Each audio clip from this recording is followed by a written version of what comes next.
All right, ladies and gentlemen, welcome back to the channel now. You guys see the title. We are back with Mr. Ballin, all right? This child star is evil. It says mature audiences only. The thumbnail just looked creepy itself. Like, again, appreciate you guys coming over, watching these videos. Shout out to this brother. Make sure you are subscribed. This brother is an ultimate storytelling human being. My goodness. And also shout out to all the good humans out there. Link is always in the description. So we ain't gonna waste no more time. Let's jump right into it. Of the hundreds of stories I have covered on this channel, today's story is going to easily rank in the top 5 most distressing I have ever covered. Now, there is not any graphic footage or images included. However, there is a very upsetting sequence that happens at the end of this story. And so for that reason, viewer discretion is advised. But before we get into today's story, if you're a fan of the strange, dark, and mysterious delivered in story format, then you come to the right place because that's all we do. And we upload once or twice every week. So if that's of interest to you, please take the like button hostage and force them to wash your dishes while wearing a very long sleeve shirt, but don't allow them to roll their sleeves up. Also, please subscribe to our channel and turn on all notifications so you don't miss any of our weekly uploads. All right, let's get into today's story. Man.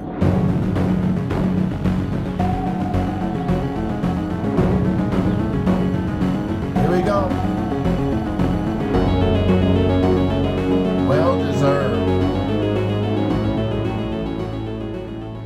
In 1986, Tom Hawks was a 39-year-old father of 2 teenage boys. He had previously been married to his boys' mother, but they had ultimately gotten a divorce. That year, Tom and his 2 sons were at this local chili cook-off in their neighborhood in Newport Beach, California, when Tom was looking out.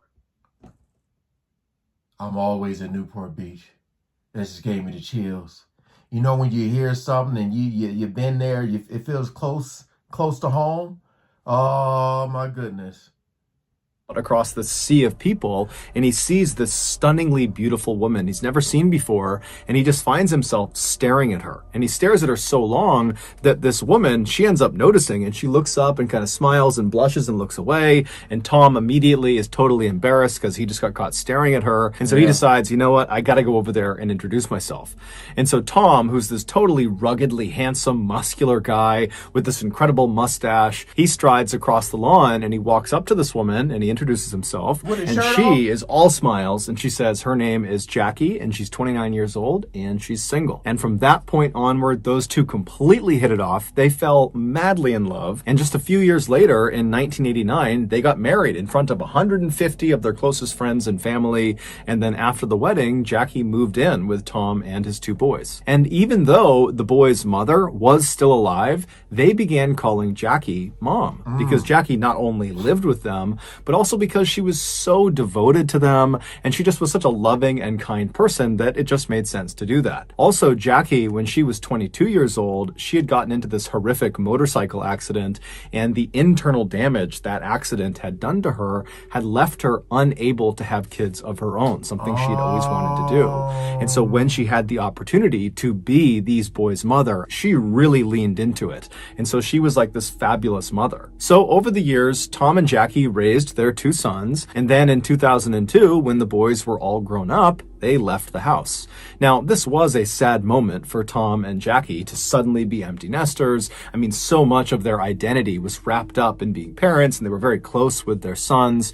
But at the same time, they knew this day was coming, and they had actually been preparing for it for several years. They had been putting money aside every single year to prepare for when their son... My man got the Burt Reynolds. I mean, that stash is hefty, boy. You gonna grow it. They got to look like that. My goodness.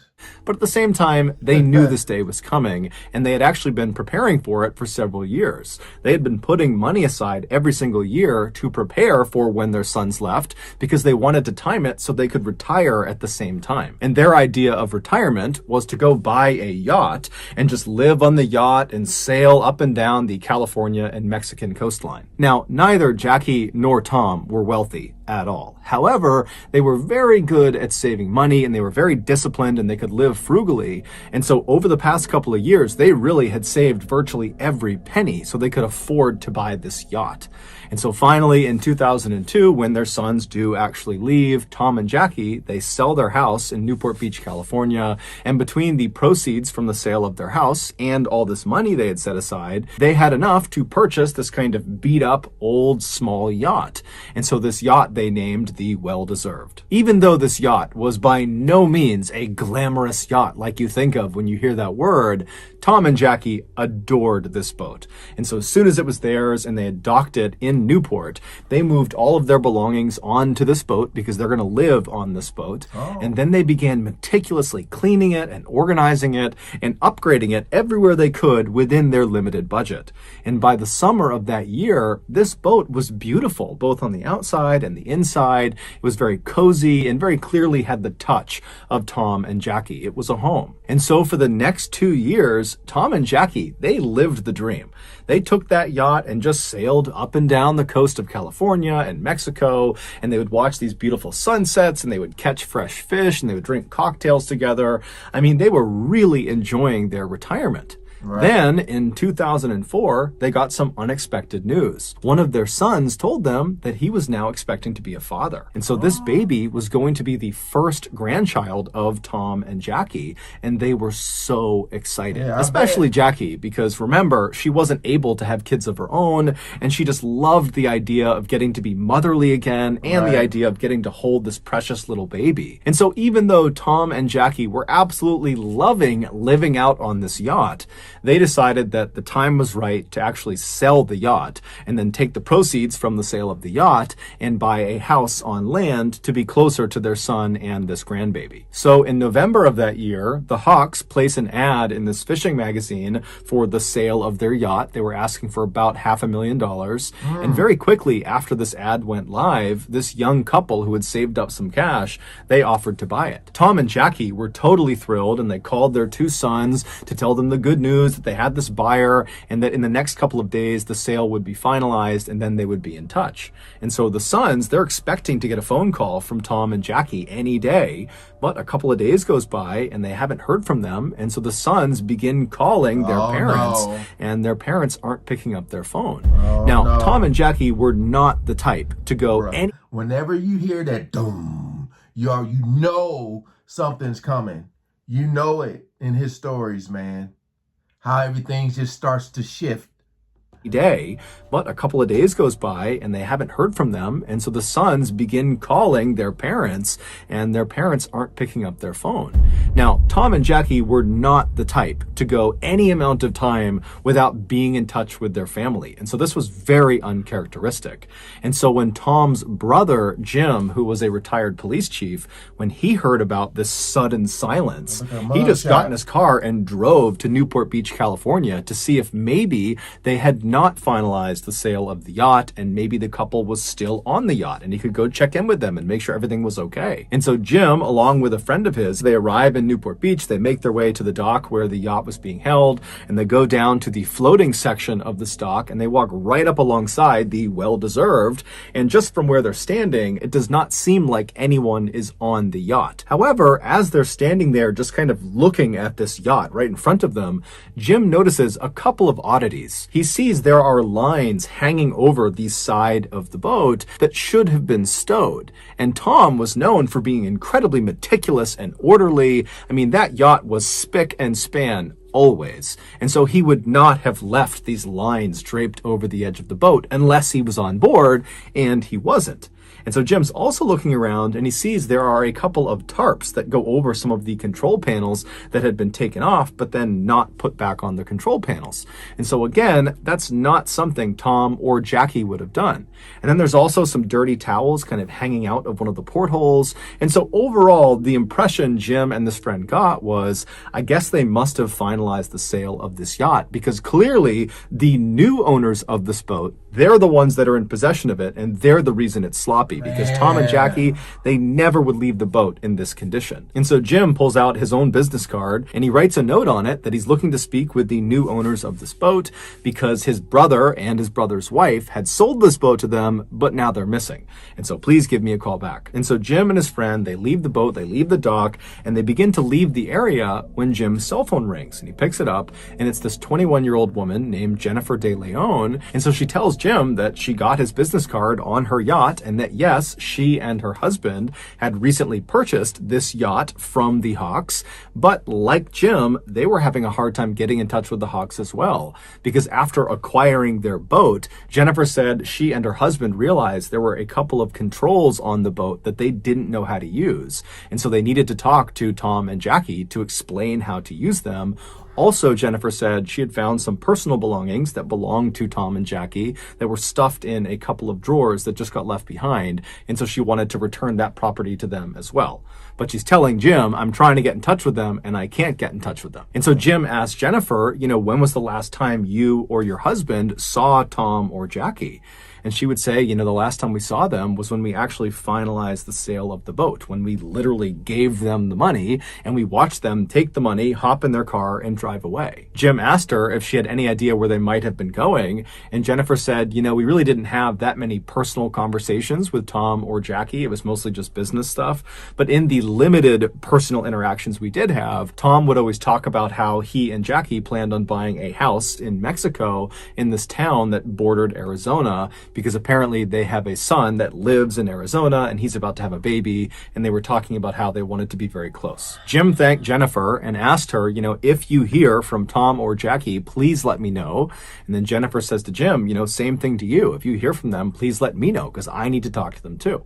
And so they hang up and Jim is left thinking, what's going on here? And then Jim remembers there's this woman that Tom and Jackie had hired. Her name was Patricia. And for the past couple of years that they had been out on their boat, they knew they would not have great internet. And so they would not be able to consistently be able to pay their bills and pay taxes. And so they had hired this woman, Patricia, who was also a friend of theirs, to basically pay their bills and manage their finances. Ooh. And so Jim gets her number and he calls Patricia. And the first thing he asks her is, hey, have you spoken with Tom or Jackie recently?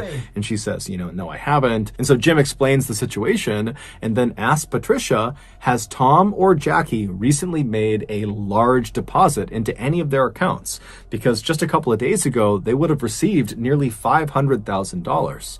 And so Patricia, she checks the accounts and she says, no, there's been no deposits made. And so Jim and Patricia are talking on the phone, trying to rationalize why Tom and Jackie would not have deposited so much money. And they really couldn't come up with a reasonable explanation for it. And so after Jim hung up with Patricia, he just had a bad feeling about what was going on. Right. And so Jim called the Newport Beach Police Department and he officially reported Tom and Jackie missing. The first thing the Newport Beach Police Department did with this missing person report was to do some digging on the new buyers of this yacht, the De Leons. And when they looked at the 25-year-old husband named Skyler, they discovered he was a felon. He had been arrested and convicted of armed robbery and had spent some time in jail for it. And so naturally, the police were immediately suspicious of Skyler De Leon and really the De Leons in general, because they were the last ones to see the Hawks before they went missing. And so they sent one of their detectives down to the dock to just kind of walk around the yacht and just kind of feel it out, see what's going on down there, see if there's anything unusual.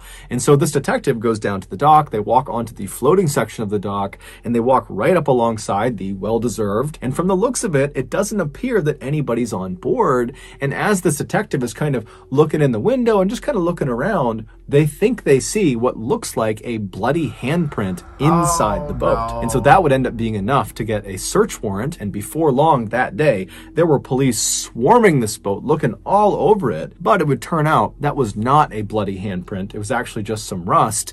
And there was nothing else of significance that was found on board this boat. And so the police are pretty frustrated because they really don't have any leads. And so they contact Skyler De Leon and they say, hey, you need to come into the police station and explain exactly what happened during your final interaction with the Hawks. And so Skyler comes to the police station. He's totally cooperative. And he explains to the detectives that, he saw this ad in this fishing magazine for a yacht. He contacted Tom Hawk and said, I'm interested. The two of them met up and then went out for a sea trial, which is basically a test drive, but for a boat. And during the sea trial, Skyler told Tom that he liked the boat and he wanted to go forward with the purchase. And so on November 15th, Skylar, along with his pregnant wife and his young daughter, and also a notary and another person, a friend of Skylar's that was there just kind of as a witness, they go to the parking lot of the dock right near where the yacht is. And then the Hawks show up, Tom and Jackie, and the De Leons literally hand over a suitcase full of cash to Tom. And then Tom and Jackie, with the notary, they signed the sale documentation, basically giving the boat over to the De Leons. And then Tom and Jackie took their suitcase full of cash, hopped in their SUV, and they drove off, presumably to go to Mexico. When the police asked Skylar, how were you able to afford such an expensive vessel? Skylar would tell them that back in the 1990s, he was actually a child star, or kind of. He was an extra on the very popular TV show Power Rangers, and from being on that show, Okay, because like this is the kid in the thumbnail here. And then I'm looking right here on Mr. Ballin's video. He has hashtag child star, hashtag Power Ranger, hashtag Mr. Ballin. And as I'm looking at this kid, I'm like, now I remember his face. Because I used to watch Power Rangers. I used to think I was the black one. This is crazy, man. It's like we're almost hitting the midway point, and you can see it's getting super juicy. Such an expensive vessel. Skylar would tell them that back in the 1990s, he was actually a child star, or kind of. He was an extra on the very popular TV show Power Rangers, and from being on that show, he had made a bunch of money and he had set it aside. And as Skylar is telling the detectives this, he kind of just stops himself at some point and he's like, you know what? That's not really the truth. The reality is the reason we had the money to do this is not because of the cash I got from being a child star. It's actually because I stole the money. It would turn out that armed robbery that Skylar was convicted for and spent some time in jail for, that was because he was stealing money from this drug kingpin. And before he was arrested and sent off to jail, he had managed to take the money that he had stolen and hide it. And then after he had gone to jail and got out again, he came back to his hiding space and he just retrieved the money. But this money was stolen drug money, so it was hot. And so he needed to get rid of it. He needed to launder the money. And so that was why he was buying this yacht. He was going to buy it with this dirty money in bulk, in cash, and basically transform this hot, dirty money into this yacht. And then he was going to sell the yacht and get clean money for it. Damn. And so the police are totally shocked at this confession because Skylar has just completely incriminated himself in a money laundering scheme. Yeah. But the police would ultimately say to Skylar, you know what? We're not going to charge you with money laundering because you're being so forthright and helpful with this investigation. And so they let Skylar go. The police would go on to interview Skylar's wife, Jennifer, as well as the notary and also that other friend who had come along for that final sale of the boat who was there as a witness.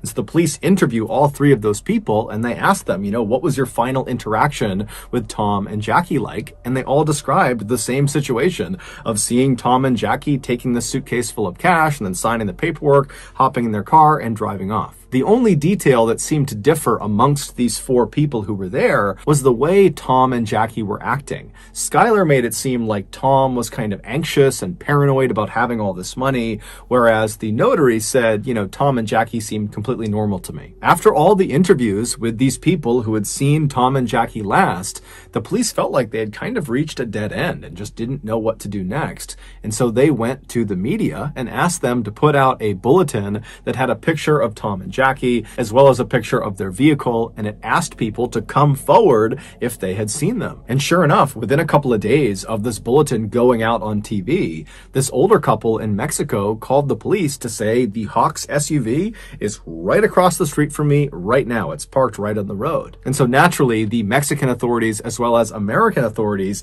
they rush to this location and they charge up to the house where this SUV is parked, and they're kind of expecting to find Jackie and Tom inside, or someone that at least knows Tom and Jackie. Right. But when they knock on the door, this guy nobody recognized, someone who was living in Mexico, he comes up to the door and he's looking very confused, and the police ask him, whose SUV is that parked outside? And he said, oh, well, that's my friend's car. And they say, well, is your friend Tom or Jackie Hawks?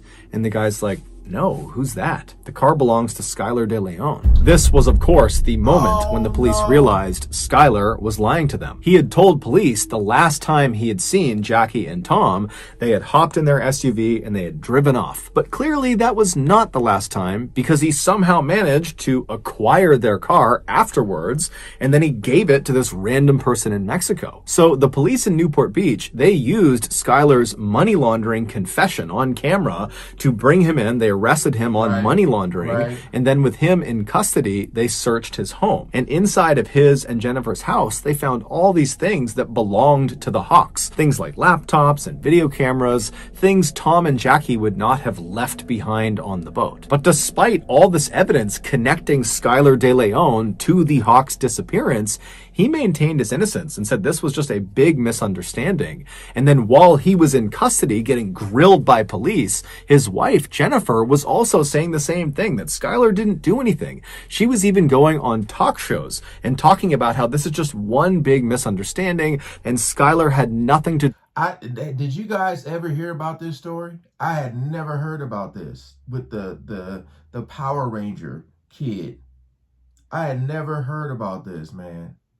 And I love stories like this, like, you know, the fact that they went on talk shows and stuff. Like, I love when just stuff is being investigated, man, to finally catch the criminal or whatever. But I didn't hear about this at all.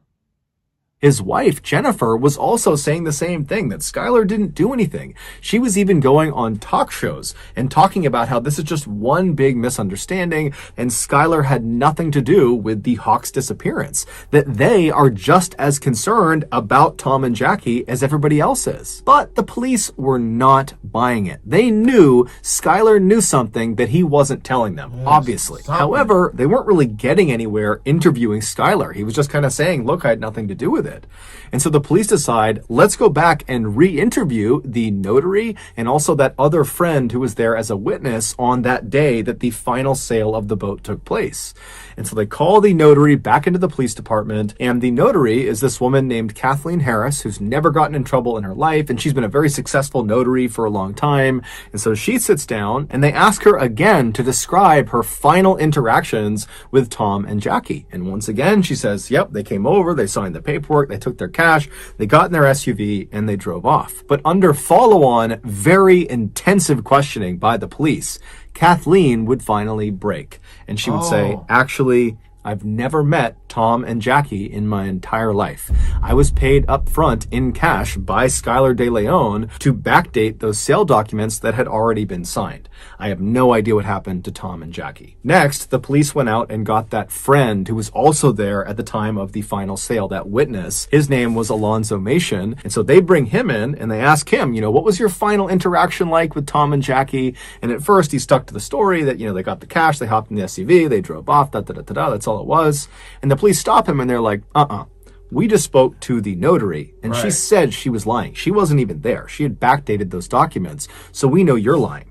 And so as soon as Alonzo got caught red-handed, he began to clam up. It was pretty obvious he did not want to say anything else. And since the police really needed something to happen with this case, they said to Alonzo, we will make sure your sentence is heavily reduced if you tell us everything you know about what happened to Tom and Jackie. And so Alonzo says, okay, I'll tell you. Alonzo was a young guy, very impressionable. He was in his early to mid-20s, and he was actually a jailer, and he had met Skylar when Skylar was in jail. He was in jail for that armed robbery. And so after Skylar gets out of jail, Alonzo and Skylar somehow stay friends, and they spend a lot of time together. And then in November of 2004, Skylar pulls Alonzo aside, and he confesses to him that he is in fact an international assassin, that people paid him to kill people, but only bad people, Skylar said. And he says to Alonzo, I have a current contract on 2 really bad people, Tom and Jackie Hawks, but I need help carrying this out. And so if you will help me carry out this contract, I will give you $1 million US.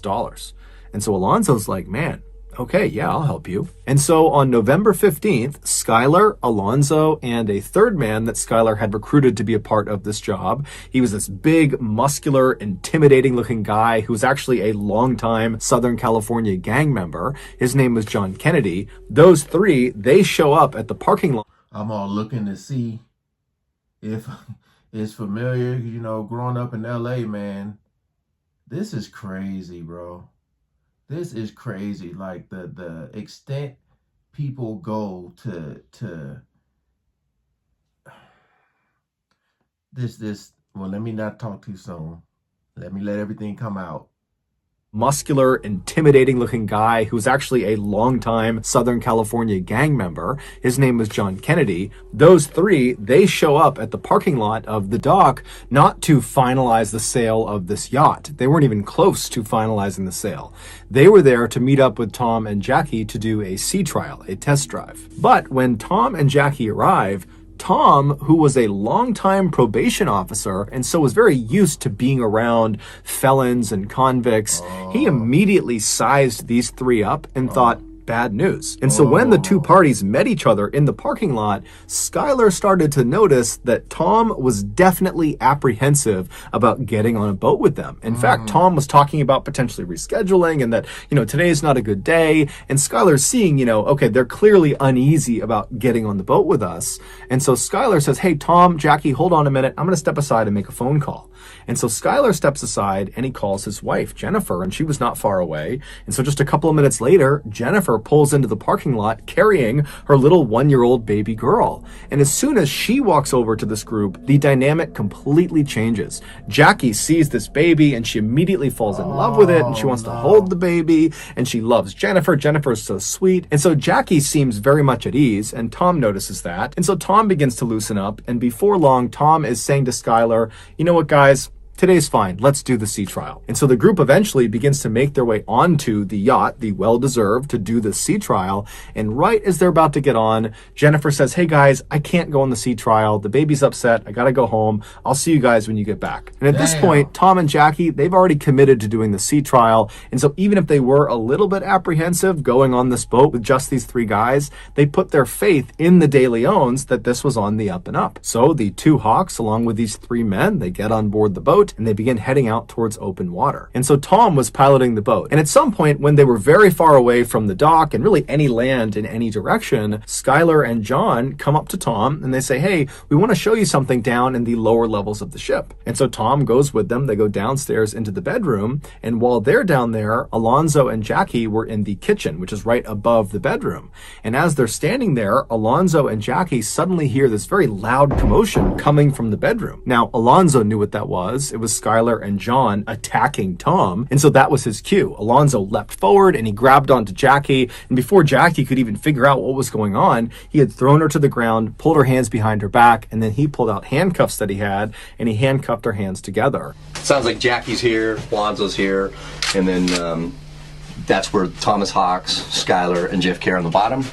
And Jackie hears the commotion. She looks down this way, and this is where Alonzo overpowers her. And as soon as Jackie was subdued in the kitchen, Skylar and John, they come up the stairs, and Tom's not with them, and they grab Jackie, and they walk her down into the bedroom, and Jackie would have seen her husband, Tom. He's been handcuffed, and he's laying on the bed on his back. And so they throw Jackie onto the bed right next to Tom, and immediately Jackie turns around and looks at Skylar and says, why are you doing this to us? We just met your wife. I just held your baby. Why are you doing this? All we want to do is just go back to land and be with our children and be with our grandchildren, please. But Skylar didn't care. He just turned to Alonzo and said, put tape on both of their mouths and their eyes. And as Alonzo was doing that, Skylar went upstairs and began piloting the boat towards the deepest part of the ocean. And so as Skylar is driving this boat, Alonzo and John are down in the bedroom, and Alonzo remembers looking over at Tom, and Tom was comforting Jackie. He had managed to pull his hand up and he he was stroking Jackie's hand, and he was saying to her, "It's going to be okay. No matter what happens to us, we'll be together." Suddenly, the boat stopped because Skylar had reached the deepest part of the ocean,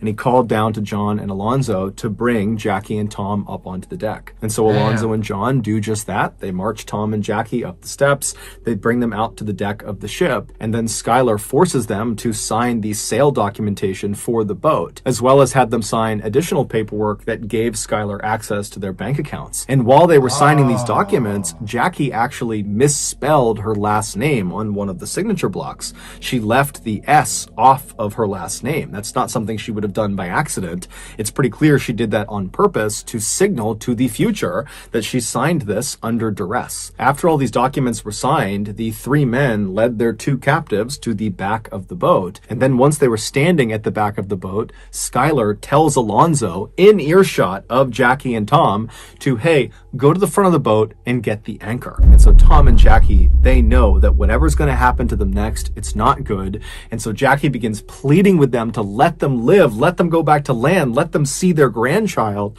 And Tom manages to shake his restraints from John, who was holding him, and he manages to kick Skylar really hard in the groin. But after that, John leapt on top of Tom and Jackie and subdued both of them. And then he positioned Tom and Jackie so they were sitting down back to back with their handcuffs connected to each other. And then Alonzo shows up dragging this heavy anchor, and he finally gets it all the way over until it's right next to Tom and Jackie, at which point Skylar grabs the long metal chain that came off of the anchor, and he felt around until he got to the very end of the chain. So not the side closest to the anchor that's attached to it, the far other side, the bitter end of this chain. And he reached down and he connected that portion of the chain to Tom and Jackie's handcuffs. And then once he was sure their handcuffs were securely fastened to the end of this chain, Skylar stood up, walked over and grabbed the anchor, and with quite a bit of effort, he managed to lift it up and threw it over the side of the boat. As soon as that anchor hit the water, all Tom and Jackie would have heard for several seconds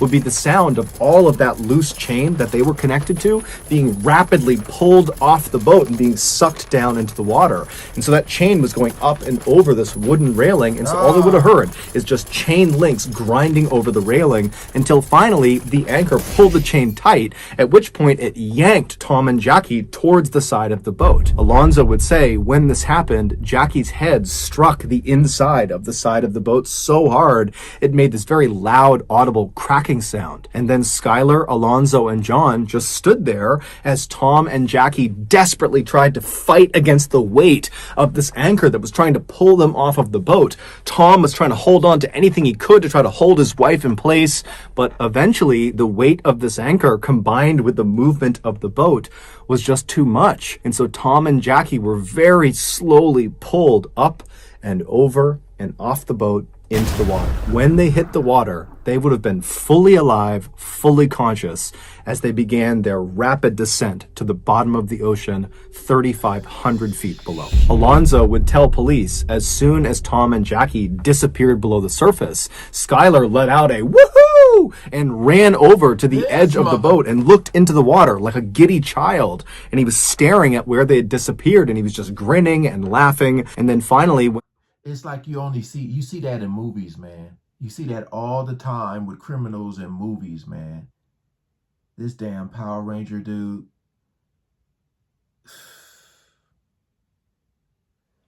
Oh, that's sad. and ran over to the edge of the boat and looked into the water like a giddy child. And he was staring at where they had disappeared, and he was just grinning and laughing. And then finally, when the water went calm and there were no more bubbles, Skylar just kind of laughed, turned around, and made his way back to the cockpit and began piloting the boat back towards the dock. Even though Jennifer was not on the boat at the time of the murder, she was equally involved in it. In fact, the attack was her idea. She wanted more money, and she saw this scheme him as being a way of doing that. So remember, when she showed up at the dock parking lot with her baby and put Jackie and Tom at ease to help get them out on that sea trial, she was doing that very intentionally to trap Jackie and Tom. She knew what was going to happen out on that boat. She was trying to get them to go so they could be murdered and they could steal their boat. And when Skylar was out on the boat, before, during, and after the murders, he would step aside and call Jennifer to let her know how it was going and kind of get her feedback and ask for advice about what they should do next. With that in mind, one of the darker elements of this case has to do with the video camera that was discovered inside of Jennifer and Skylar's house. It was the Hawks video camera, and they had used it over the past couple of years to document their travels out on the ocean. And so when the police acquired this video camera, they played the tape that was inside of it. And at first, the tape shows Jackie filming the inside of the well-deserved yacht, and she's talking about how sad it was that this is probably one of the last times they'll be inside of this boat. But she and Tom are so happy because they've found buyers who are going to take great care of this boat, and they're excited about the future, they're excited about their grandchild. And then suddenly, this footage of Jackie inside of the boat just totally cuts, and it jumps to Skylar and Jennifer at Thanksgiving dinner that year, playing with their daughter and just having this great time, meaning just days after Jennifer and Skylar murdered Tom and Jackie in the worst way imaginable, they took their camera and just began using it for their own lives, recording their own life over the memories of Tom and Jackie. Jennifer and Skylar truly didn't care at all about what they had just done. Alonzo would ultimately be sentenced to 20 years in prison. He would have gotten a much more severe sentence, but because he provided all of the details of what happened and he was promised a reduction in sentence, he was only given 20 years. Jennifer would be sentenced to life in prison without the possibility of parole, and John Kennedy and Skylar were sentenced to death. Wow.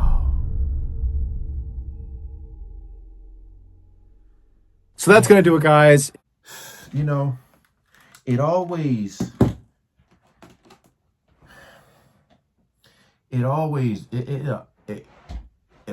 like really suck when it's so like the people are so good. Like these were good people just trying to get closer to their family, man. And for them to like, I'm just like kind of confused because like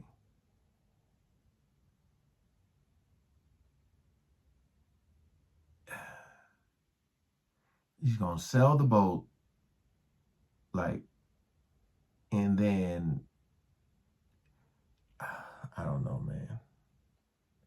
I feel like this Power Ranger dude had everything he wanted.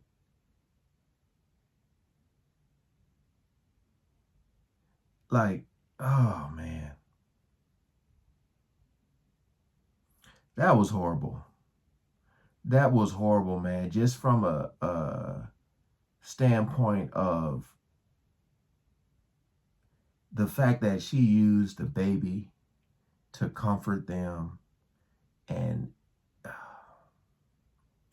people are just straight up evil, man.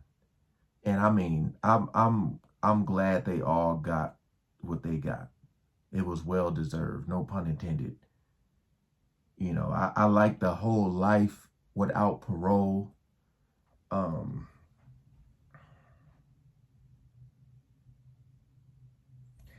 man, like when he was talking about how the change is just knowing like there's no way out, and you hear that chain just going across that metal rail, and you're just like, it's like the thoughts that are going through your head, man. It's like, damn, this is really it.